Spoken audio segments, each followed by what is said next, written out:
Journal de bord de l'USS Rouffignac, première entrée, 21 mars 2010.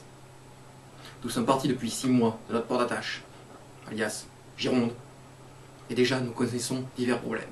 En effet, l'USS Rouffignac s'est avéré posséder de nombreux problèmes techniques de construction. Malgré ces problèmes, nous voyageons dans l'espace intersidéral appelé Dordogne. Nous sommes perdus dans un monde hostile, et nous avons décidé de créer un univers utopique appelé The Ferm. À bord de The Ferm, alias USS Rouffignac, nous essayons de survivre.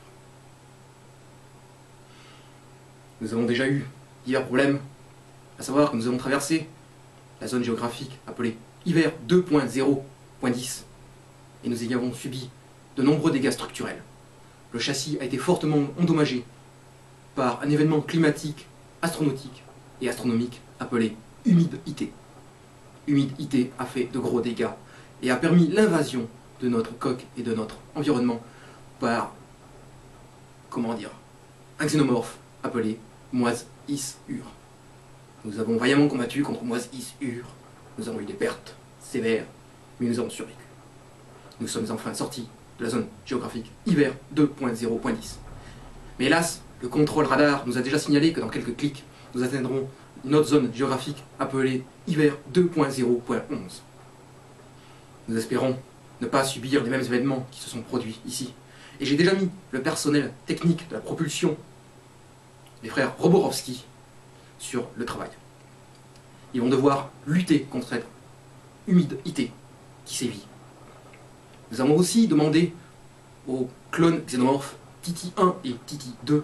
Oui, nous déplorons hélas la perte de Titinette, clone qui hélas a subi un défaut de construction originelle.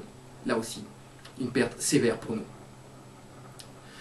Nous espérons donc qu'à l'aide de nos frères Roborovski, des clones, Titi 1 et Titi 2, nous pourrons résister à ce hiver 2.0.11. À bord de l'USS Rouffignac, nous sommes nombreux.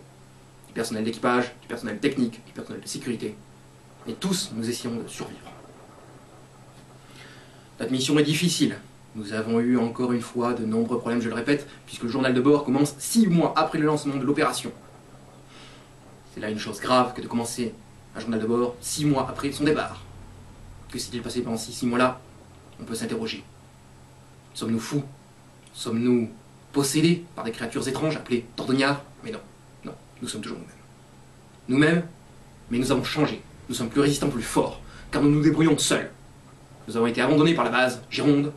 Nous avons été abandonnés par nos moyens de subsistance. Notre ravitaillement s'est tari, et nous devons trouver nous-mêmes notre subsistance sur des planètes hostiles, peu habitables. Et nous essayons de survivre. Oui, nous essayons de survivre, grâce aux dons des indigènes en nourriture, plus un rationnement sévère. Nos ressources, notre alimentation, tout est en train de s'amenuiser, mais nous ne perdons pas espoir. Nous allons vite, nous allons loin, nous sommes forts, nous sommes endurants, nous savons travailler.